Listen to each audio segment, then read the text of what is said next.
O ferro queimava contra sua pele enrugada, deixando marcas que pareciam serpentes vermelhas serpenteando por seus punhos já dilacerados pelo tempo e pelo sofrimento. O cheiro metálico do sangue misturava-se ao odor acre da multidão suada que se aglomerava ao redor da colina vaticana, seus gritos ecoando como o rugido de uma fera faminta.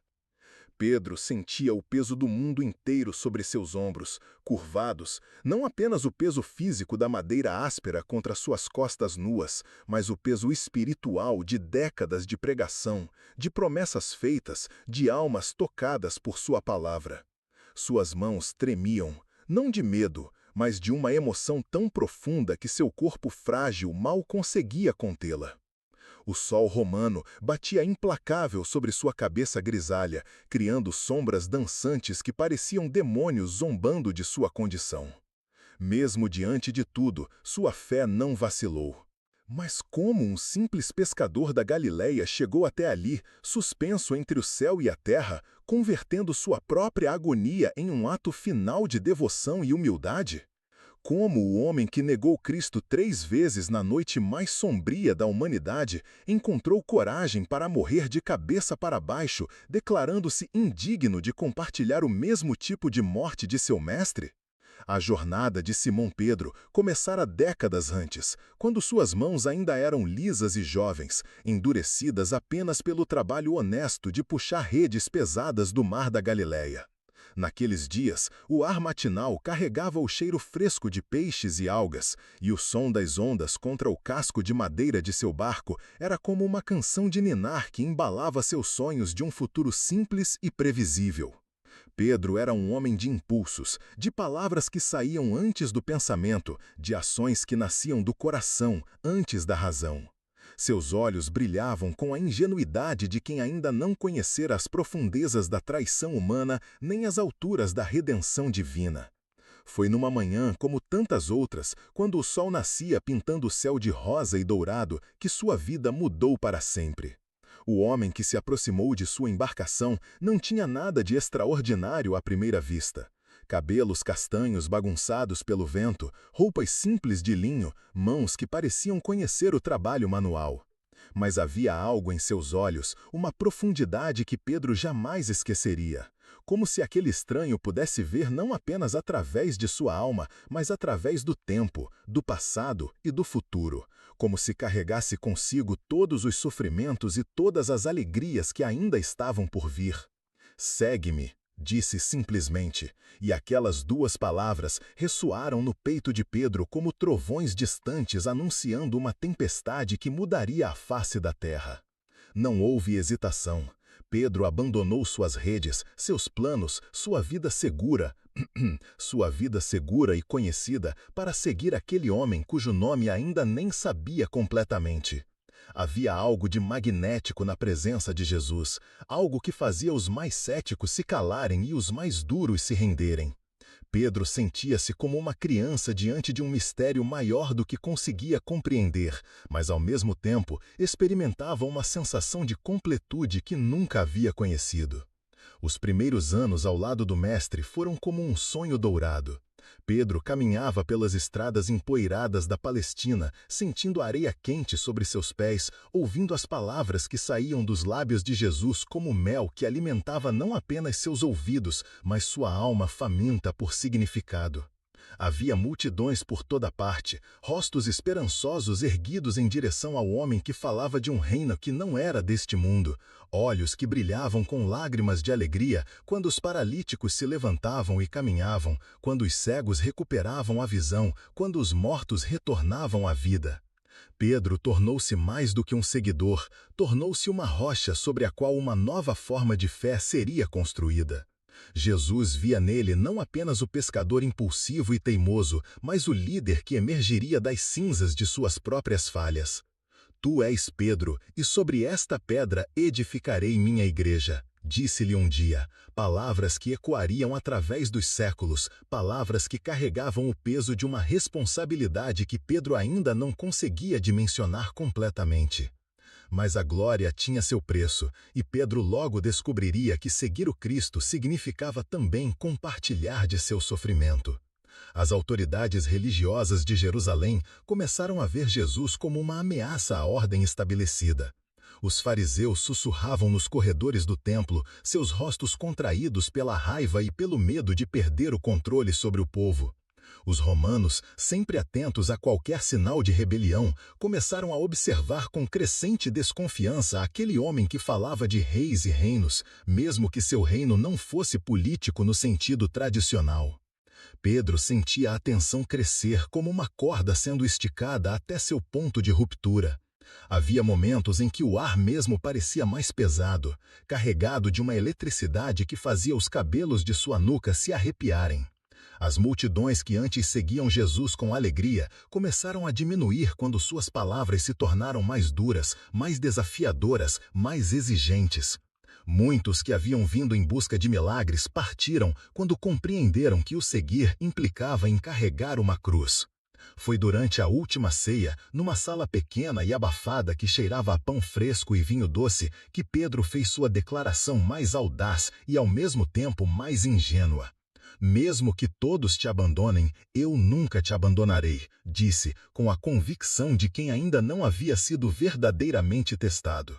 Jesus olhou para ele com uma mistura de amor e tristeza, conhecendo o coração humano melhor do que o próprio homem conhecia a si mesmo. Antes que o galo cante, tu me negarás 3 vezes, profetizou, palavras que cortaram Pedro como uma lâmina afiada, palavras que ele rejeitou com toda a força de sua personalidade. A noite da prisão foi como um pesadelo do qual nunca conseguiria despertar completamente. O jardim do Getsemane estava mergulhado numa escuridão que parecia vir não apenas da ausência de lua, mas de uma fonte mais profunda e aterrorizante.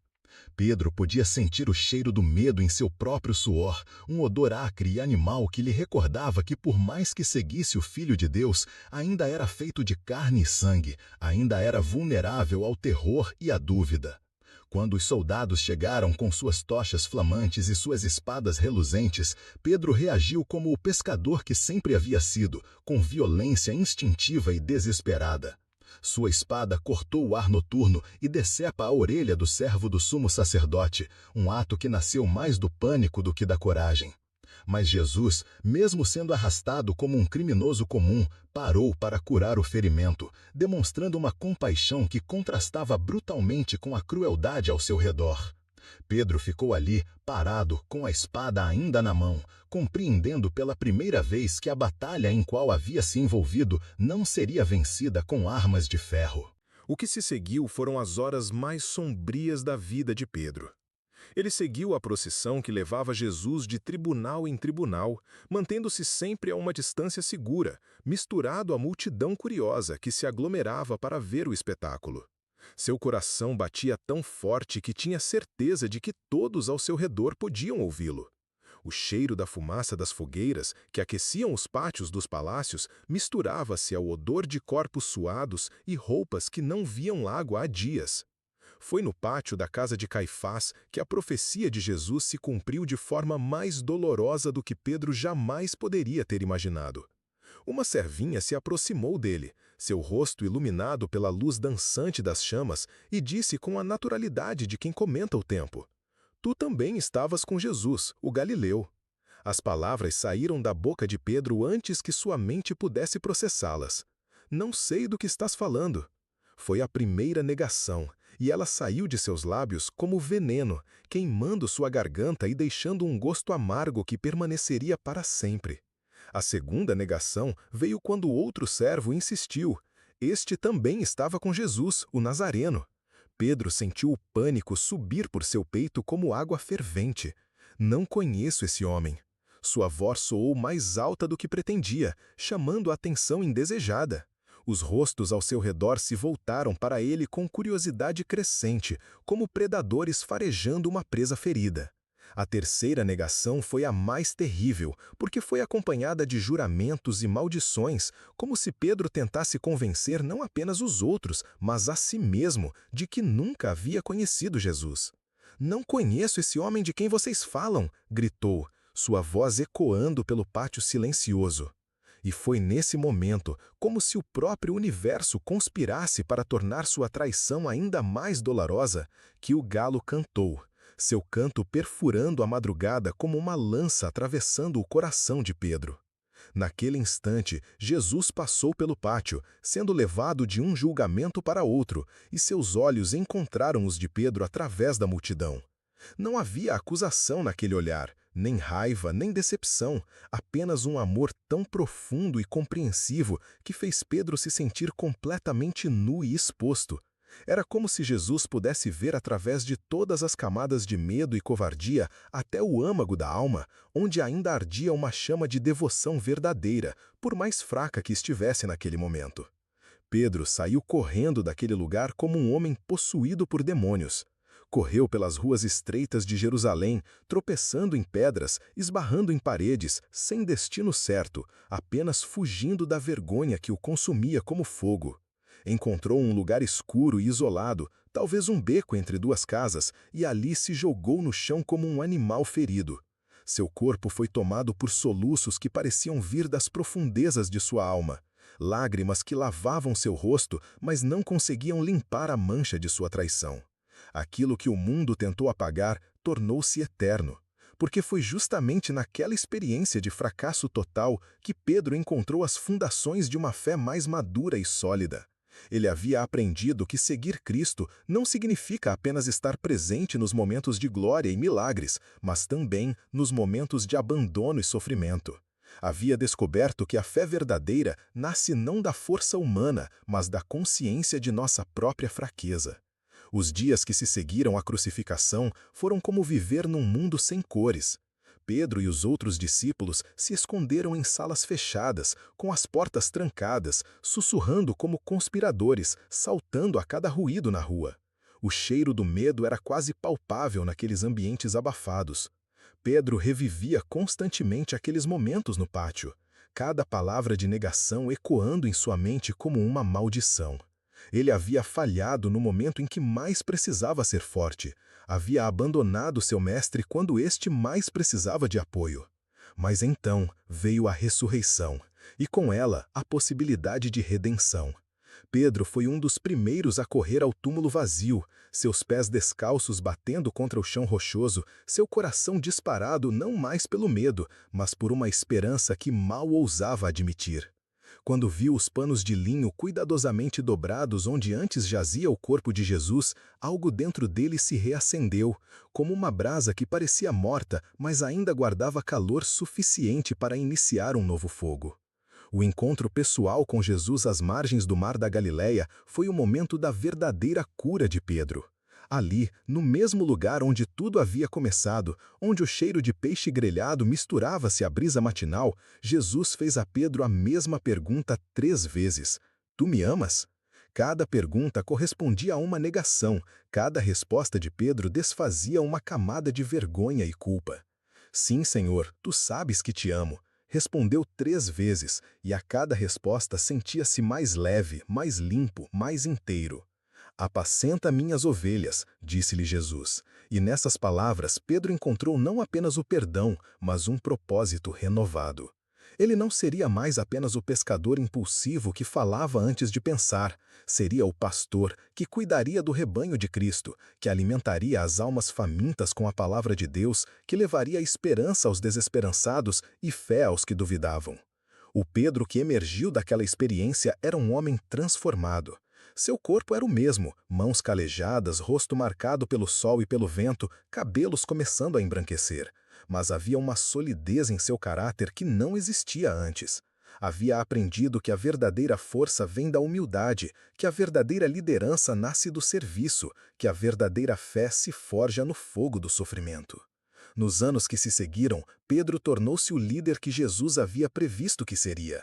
Em Jerusalém, sua voz ecoava pelas ruas e praças, proclamando a ressurreição com uma convicção que nascia não de teorias ou especulações, mas de experiência vivida. Havia visto Jesus morrer, havia tocado suas feridas após a ressurreição, havia comido com ele, havia recebido dele o sopro do Espírito Santo.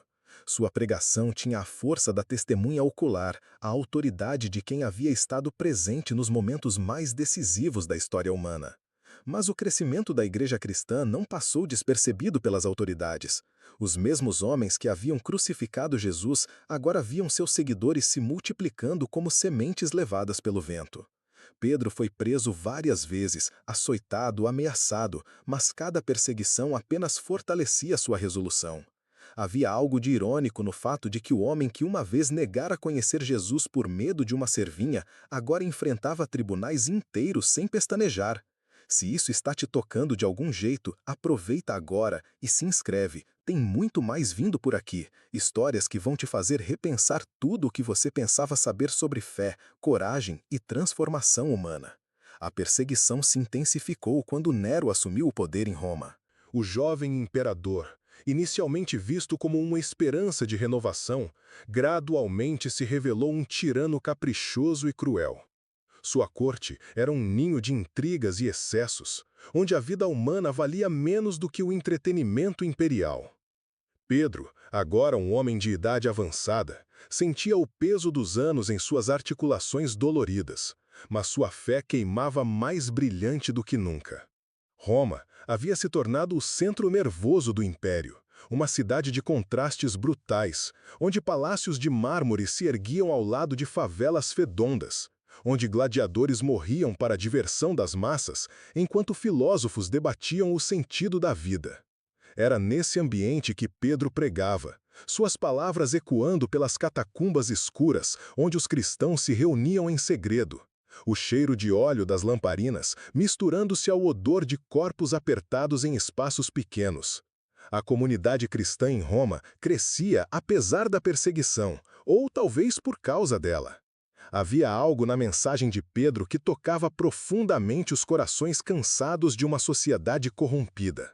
Ele falava de um reino onde os últimos seriam os primeiros, onde o poder servia ao amor em vez de ser servido por ele, onde a morte não era o fim, mas o começo de uma vida verdadeira.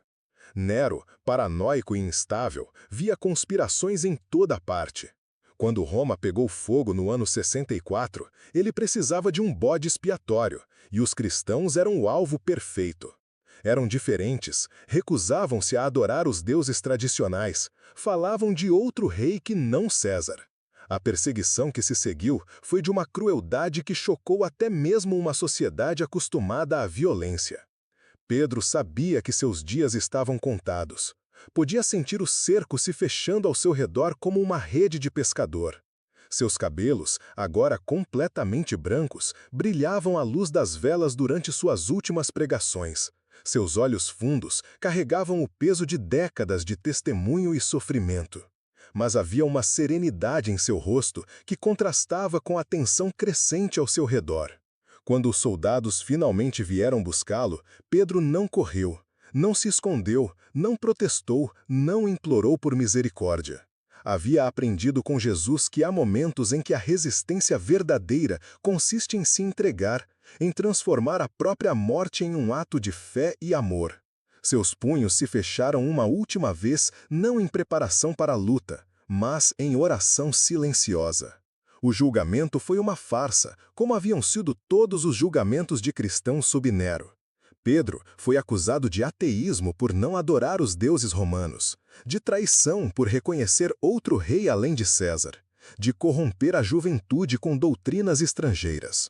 Ele ouviu as acusações em silêncio, seus lábios ocasionalmente se movendo em oração, seus olhos fixos não nos juízes que determinavam seu destino terreno, mas em algo muito além deles. Quando lhe perguntaram se tinha algo a dizer em sua defesa, Pedro se levantou lentamente, seu corpo curvado pela idade, mas sua voz clara e firme.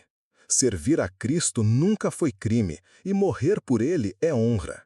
Foram suas últimas palavras públicas, e elas ecoaram pela sala como uma profecia. A caminhada até o local da execução foi como uma procissão ao contrário. Onde Jesus havia carregado sua cruz sozinho, abandonado por quase todos, Pedro caminhava cercado por cristãos que sussurravam orações e cantavam hinos baixinho. Suas vozes se misturavam ao ruído da multidão romana que se aglomerava para ver mais um espetáculo, Mais uma execução para quebrar a monotonia de suas vidas vazias. Pedro sentia cada pedra sob seus pés descalços, cada rajada de vento que trazia o cheiro de Roma. Uma mistura de especiarias orientais, esgoto a céu aberto, incenso dos templos e suor humano. Era a cidade que havia se tornado o centro do mundo conhecido, mas que para ele representava tudo o que o reino de Deus não era. Poder sem amor, riqueza sem compaixão, força sem justiça. Quando chegaram ao local da execução, uma colina nos arredores da cidade, onde se podia ver tanto a grandeza dos palácios imperiais quanto a miséria das periferias, Pedro fez seu último pedido. Não sou digno de morrer da mesma forma que meu senhor, disse aos soldados. Se vão me crucificar, que seja de cabeça para baixo. Os soldados riram da estranheza do pedido, mas não havia problema algum em atendê-lo.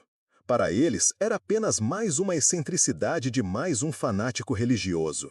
Não compreendiam que estavam presenciando o ato final de uma jornada espiritual que havia começado décadas antes às margens de um lago distante. Quando os pregos começaram a atravessar sua carne, Pedro sentiu uma dor que vai muito além do físico. Era como se cada martelada ecoasse através de toda a sua vida, desde os dias de pescador até aquele momento. Mas havia também algo mais, uma sensação estranha de completude, como se finalmente estivesse pagando uma dívida que carregava desde aquela noite terrível no pátio de Caifás. Suspenso entre o céu e a terra, vendo o mundo de cabeça para baixo, Pedro experimentou uma clareza mental que nunca havia conhecido antes. A dor física era intensa, mas havia uma paz profunda em seu espírito que transcendia qualquer sofrimento corporal. Podia ver os rostos na multidão, alguns curiosos, outros zombadores, alguns poucos marcados pela tristeza e pela compaixão. As horas passaram lentamente. O sol romano que havia testemunhado a glória do império, agora testemunhava o martírio de um pescador galileu que havia se tornado a rocha sobre a qual uma nova fé se construiria. Pedro sentia seu corpo se enfraquecer gradualmente, mas sua alma nunca havia estado mais forte. Mesmo de cabeça para baixo, podia ver além do horizonte terreno, até um reino que não conhecia fronteiras nem fim. Seu corpo era frágil, mas sua alma já era eterna. As multidões que gritavam ao seu redor, os soldados que guardavam a cruz, os próprios imperadores que ordenavam tais execuções, todos eram passageiros na história. Mas o que Pedro representava, o que havia vivido e pelo qual estava morrendo, isso permaneceria através dos séculos. Nos seus últimos momentos de consciência, Pedro não pensou na dor, nem no medo, nem sequer na saudade dos amigos que deixava para trás. Pensou em Jesus, não como o havia visto pela última vez na terra, mas como o via agora com os olhos do Espírito, glorioso, radiante, estendendo os braços para recebê-lo como havia feito naquela manhã às margens do lago quando lhe disse: "Segue-me". A morte de Pedro não foi apenas o fim de uma vida, mas o nascimento de um símbolo. Sua escolha de morrer de cabeça para baixo tornou-se uma declaração teológica profunda sobre humildade, indignidade e transformação. O homem que havia negado Cristo 3 vezes por medo, agora o confessava uma última vez com a própria vida, e sua confissão ecoaria através dos séculos. Roma continuou sendo Roma após a morte de Pedro. Cruel, poderosa, aparentemente invencível. Nero continuou com suas perseguições, seus excessos, sua paranoia. Mas algo havia mudado de forma irreversível. A semente havia sido plantada no coração do império e não havia força humana capaz de impedir seu crescimento. Os cristãos que testemunharam a morte de Pedro não a viram como uma derrota, mas como uma vitória. Havia algo na maneira como ele morreu, sem amargura, sem maldição, sem desespero, que confirmava tudo o que havia pregado sobre vida, morte e ressurreição. Sua fé não vacilou nem mesmo quando seu corpo começou a falhar. Anos depois, quando a perseguição de Nero era apenas uma lembrança amarga e o próprio imperador havia morrido de forma ignominiosa, os cristãos ainda contavam a história de Pedro com reverência e admiração. Ele havia se tornado mais do que apenas um mártir. Havia se tornado um exemplo de como a graça divina pode transformar completamente uma vida humana. A colina onde Pedro morreu permaneceu como um local de peregrinação silenciosa para os cristãos de Roma. Eles vinham ali não para lamentar, mas para relembrar que a morte não é o fim da história, que o sacrifício pode ser mais poderoso do que a espada, que o amor pode triunfar sobre o ódio mesmo quando aparentemente é derrotado por ele. Séculos mais tarde, quando Roma se tornaria cristã e imperadores adorariam o Deus que Pedro pregara, uma basílica seria construída sobre o local onde a tradição dizia que o apóstolo havia sido sepultado. Mas muito antes dessa vitória institucional, a verdadeira vitória de Pedro já havia se manifestado na transformação de vidas individuais, na coragem inspirada em outros mártires, na esperança acesa em corações desesperançosos. A história de Pedro tornou-se um paradoxo vivo da condição humana. O homem que havia falhado de forma mais espetacular tornou-se o exemplo mais poderoso de redenção. Aquele que havia negado seu mestre em público agora era lembrado principalmente por sua confissão final e definitiva. O pescador simples havia se tornado o fundamento sobre o qual uma igreja universal se construiria. Mesmo diante de tudo, sua fé não vacilou. Esta frase tornou-se o epitáfio não escrito de Pedro. Não porque ele nunca tivesse duvidado ou falhado, mas porque suas dúvidas e falhas não tiveram a palavra final em sua vida. Ele havia aprendido que a fé verdadeira não é a ausência de luta, mas a persistência através dela. O legado de Pedro estendeu-se muito além de sua morte física. Cada cristão que enfrentou perseguição nos séculos seguintes carregava consigo algo da coragem que Pedro havia demonstrado. Cada pessoa que encontrou perdão após falhar drasticamente podia olhar para sua história e encontrar esperança. Cada líder religioso que serviu em vez de se servir do poder estava seguindo o exemplo que Pedro havia estabelecido. A ironia de seu destino era profunda e tocante. O homem que havia sido chamado de rocha havia descoberto sua solidez verdadeira apenas após ser completamente quebrado. O líder havia aprendido a liderar sendo o primeiro a admitir suas falhas. O pastor havia encontrado sua vocação após experimentar o que significava estar perdido. Roma, que havia executado Pedro pensando estar eliminando uma ameaça, na verdade havia criado um mártir, cujo exemplo inspiraria milhões através da história. O império que se considerava eterno desapareceu, mas a fé pela qual Pedro morreu continuou se espalhando até os confins da terra. Aquilo que o mundo tentou apagar tornou-se eterno. A mensagem de Pedro, de que o amor é mais forte que o ódio, de que a verdade sobrevive à perseguição, de que a humildade conquista mais do que o orgulho, continuou ecoando muito depois que sua voz física se calou para sempre. Na quietude final daquela colina romana, quando as multidões se dispersaram e os soldados se retiraram, quando apenas o vento noturno soprava entre as cruzes vazias, algo permaneceu no ar. Não o cheiro da morte, mas o perfume da eternidade. Pedro havia partido, mas Pedro permanecia. Havia morrido, mas havia vencido a morte. Havia sido silenciado, mas sua voz continuaria falando através dos séculos.